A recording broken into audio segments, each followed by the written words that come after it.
François Bon, 1925-2025, un an avec Howard Phillips Lovecraft.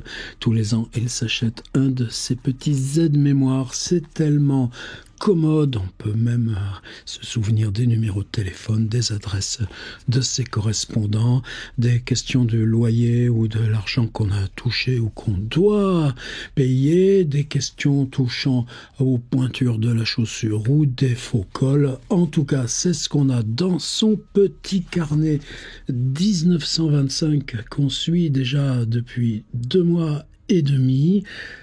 Aujourd'hui, on est le 9 mars, lundi pour nous, mardi pour eux, toujours une petite journée de décalage, un programme chargé.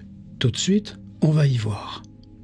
Ordi, quand j'ai dit programme chargé, vous vous souvenez qu'hier, là, lundi 9, dimanche pour nous, on avait, hop là, 2 lignes et un mot qui dépassait et ça lui a permis de regonfler ici le trait de séparation qui ne correspond pas du tout aux petites cases de l'agenda.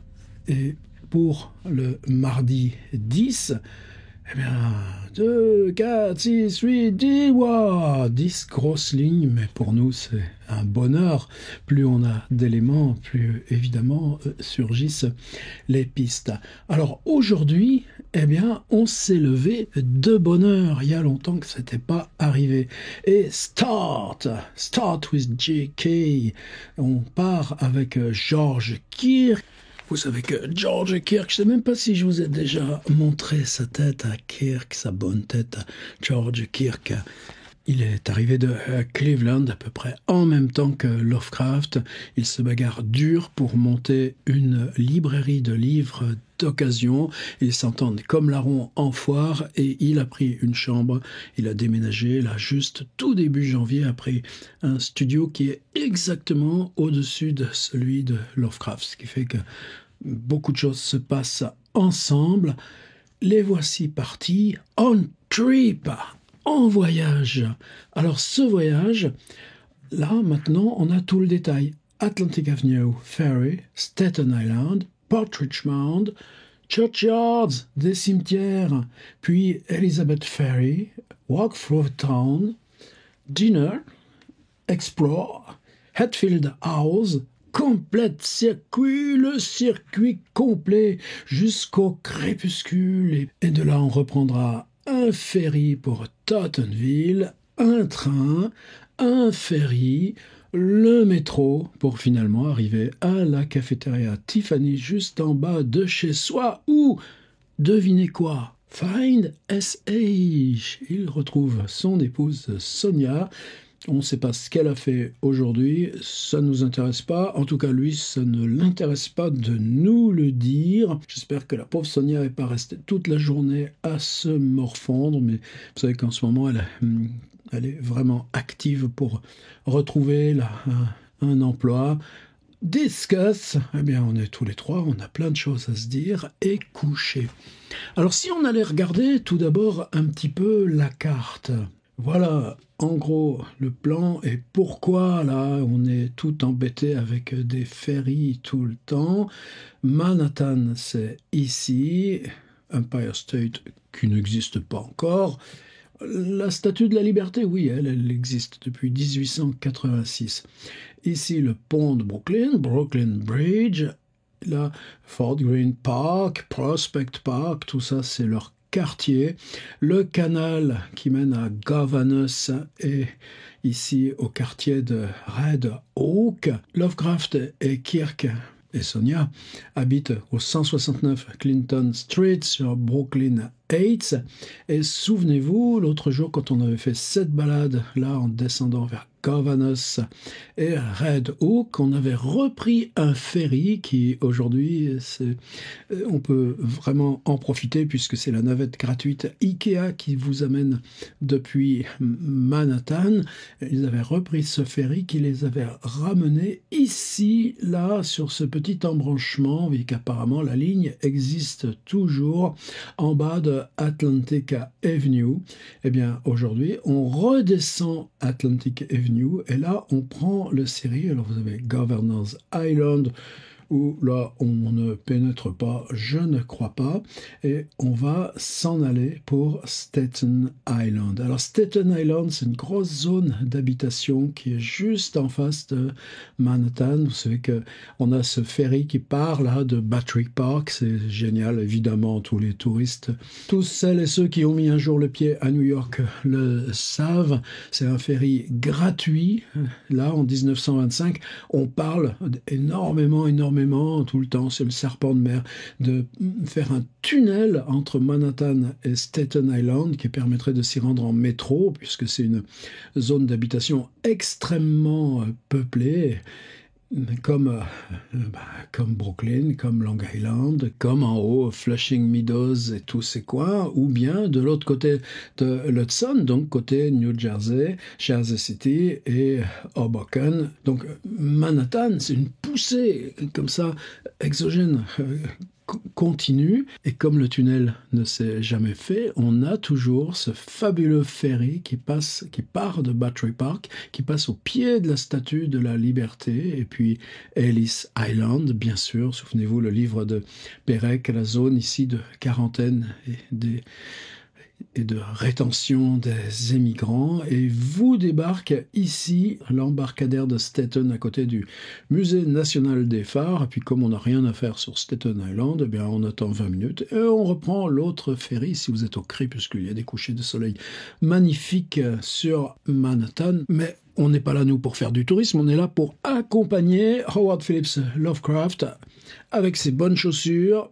Est-ce que c'est les chaussures neuves ou est-ce qu'elle a repris les vieilles? Je pense qu'il a repris les vieilles parce qu'il est plus confortable et qu'aujourd'hui on va s'avaler bien dans les 20 km dans leur expédition. Donc parti là de Atlantic, en bas de l'avenue de la Atlantic Avenue, on prend le ferry qui les amène à Staten. De Staten, on va prendre des autobus, on va prendre un autobus ici.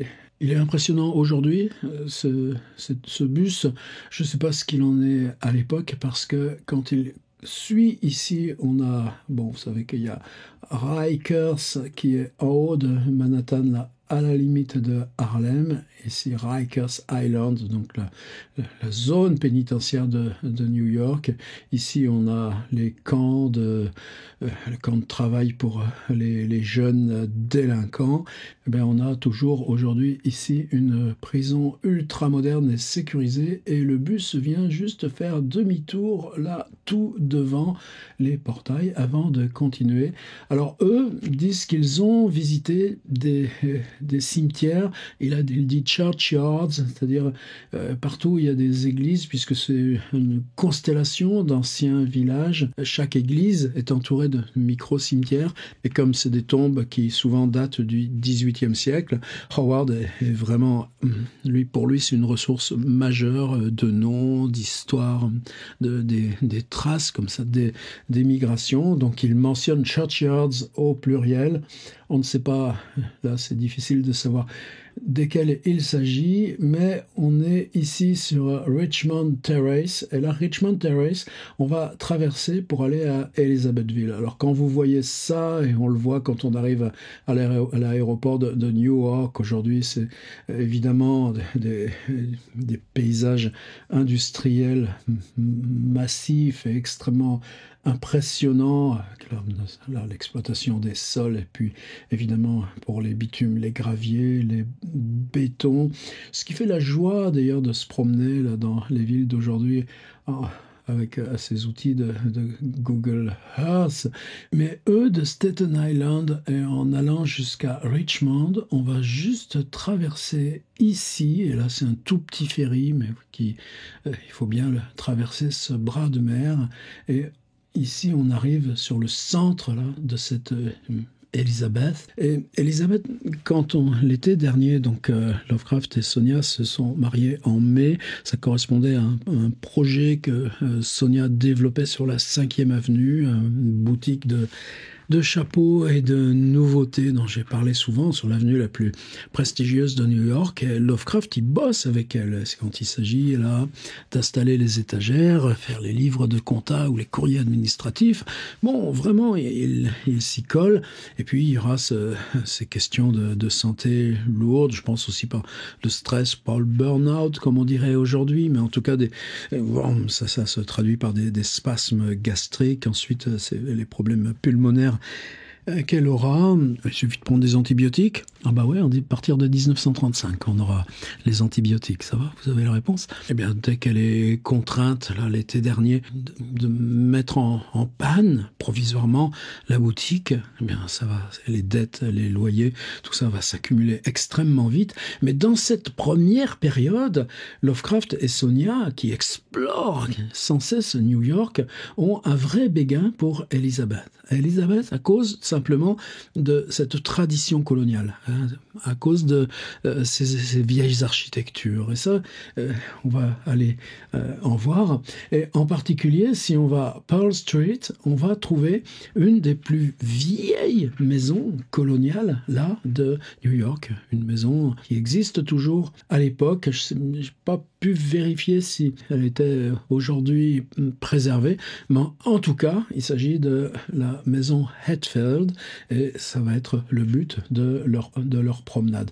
Donc, vous voyez que mine de rien, une fois que de Richmond, vous avez traversé Richmond, c'est ici, et qu'on vous a emmené sur Elizabeth, et puis là, il y aura tout le chemin de retour. Ils vont prendre un train. Ici, il faudra reprendre un ferry qui les ramène sur Jersey et retraverser pour l'Hudson cette fois pour arriver à Manhattan. Et là, on pourra, par le métro, revenir chez soi. Donc voilà, l'immense boucle qu'ils font, Kirk et Lovecraft, et pour laquelle il leur faut la journée. Donc, lever tôt, et puis quand on est ici, qu'on traverse à pied là, ces vieilles zones là, de Elizabeth et Newark, tous les panoramas qu'il peut y avoir au crépuscule, là, quand on rejoint l'Hudson, et que finalement, on arrive à boucler la boucle. Alors, ça donne quoi, moi, sur mon petit PDF, eh bien voilà tout simplement la Hatfield House, à quoi elle ressemblait en 1920, donc c'est Pearl Street, là à Elizabeth, pas réussi à retrouver ce qu'il en serait aujourd'hui, ça n'a peut-être pas été conservé, en tout cas on a bien les traces, et si on prend la transcription de S.T. Yoshi, qui a été le premier à déchiffrer ce 1925 Diary, ce carnet de 1925, lui, il écrit Hatfield House. Et Hatfield House, c'est la maison de Moses Hatfield, c'est une maison de 1760. Celle-ci est de 1667, c'est-à-dire que Lovecraft et Kirk ont réussi à revenir, et vous savez comme c'est important pour eux, jusque dans le XVIIe siècle. Alors à Philadelphie, il y a une très très belle maison coloniale avec des colonnes, etc. Et ça c'est la Hatfield House, Moses Hatfield House. Et donc Yoshi, là, pour une fois, s'est trompé d'une lettre. Eh bien, alors vous savez, c'est des chaînes. Moi, je reçois tous les jours des messages. Merci Lucie, avec là, c'est cette piste-là. Ah là, il y a cette piste-là. Il y a cette piste-là. Et alors, je suis en train de fabriquer un livret là avec toutes ces pistes supplémentaires. Évidemment, moi, ça me contraint à reprendre là les compiles mensuels. Celle de février arrive. Tout ça, ça se met en place, mais ça se met en place par tâtonnement, et puis comme ça on rectifie.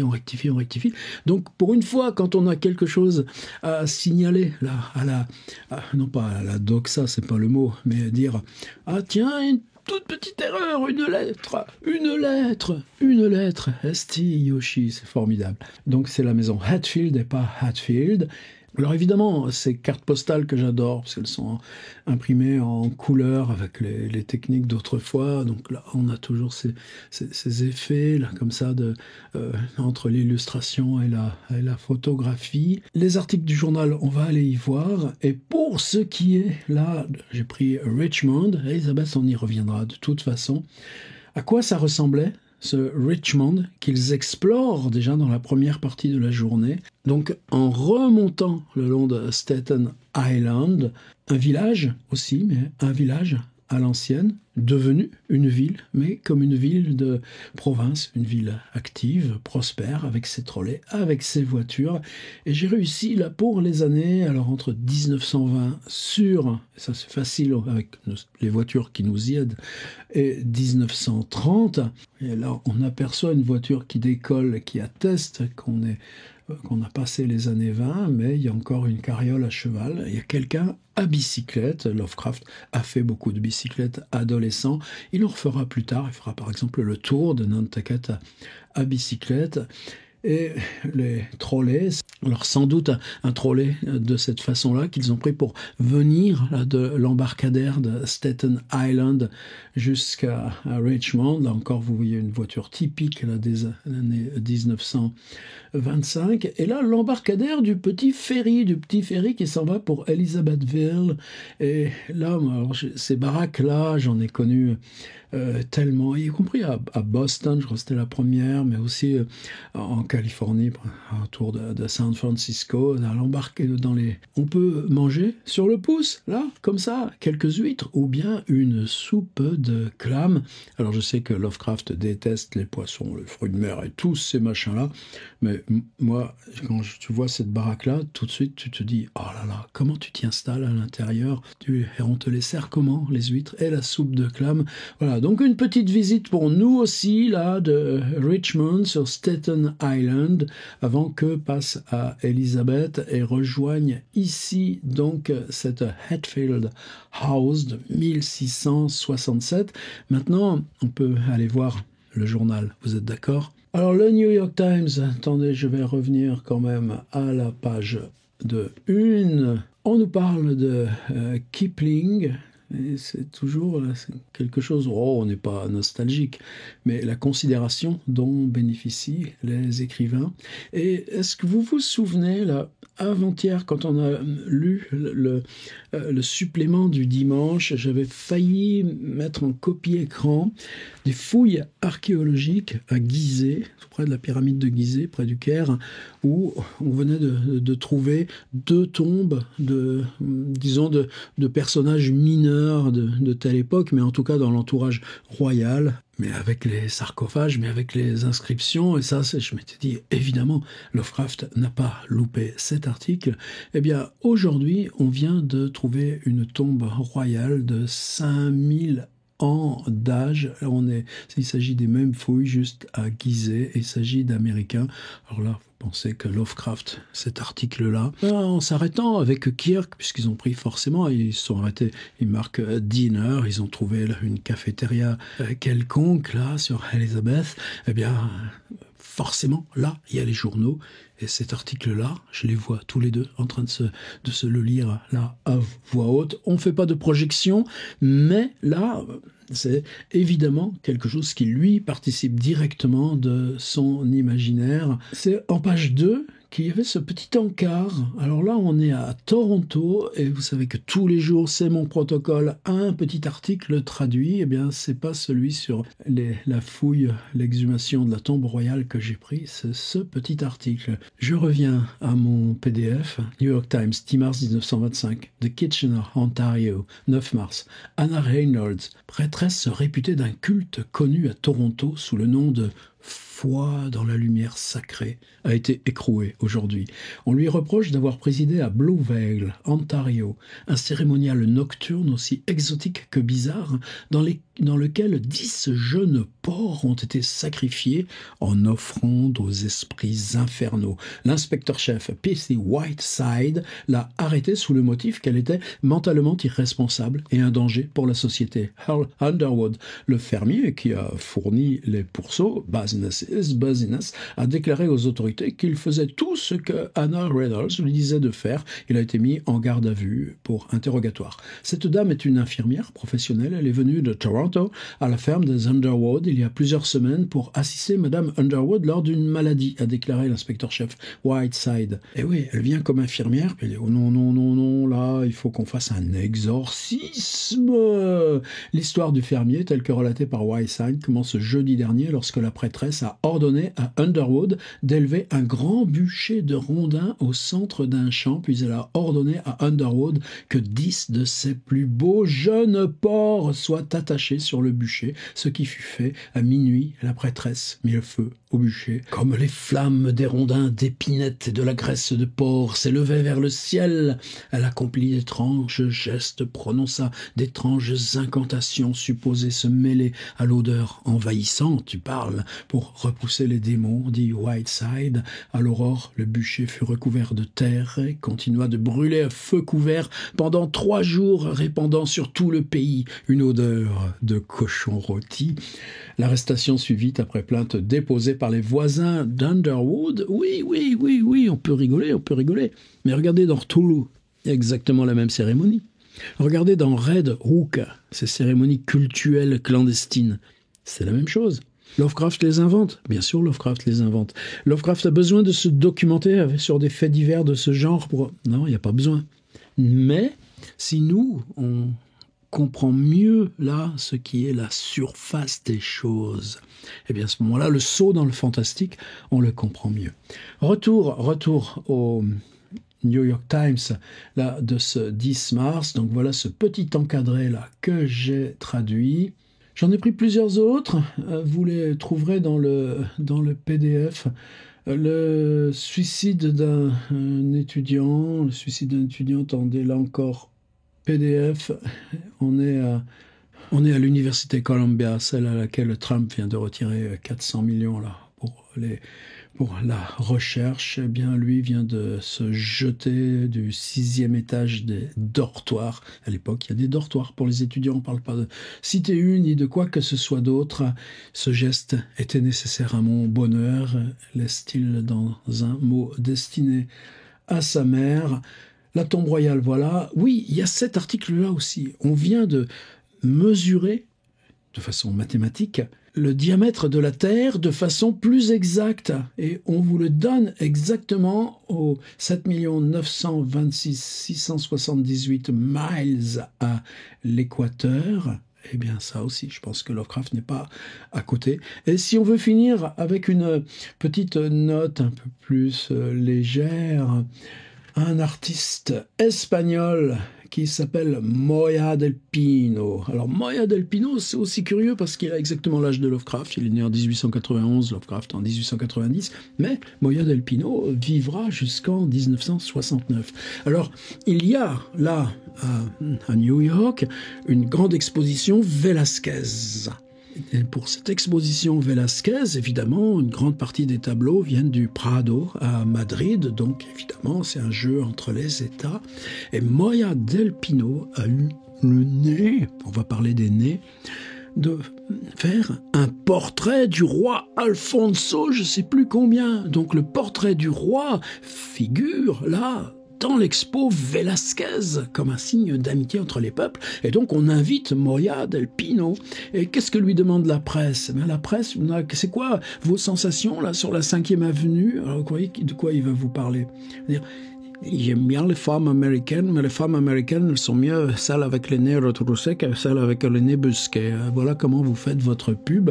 C'est très Salvador Dali. Salvador Dali, il n'est pas encore là. Il est à Madrid cette année-là, puisque lui, il est né en 1904. Il a déjà 21 ans. Et évidemment, les Moya del Pino, maintenant, on n'entend plus beaucoup parler.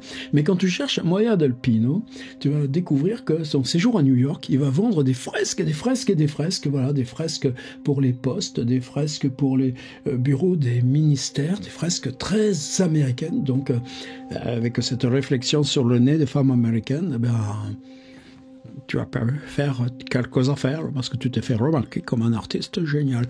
Remarquez que je ne moque pas, Tout ça, c'est Lovecraft. Il se passe quoi à New York en 1925? À demain.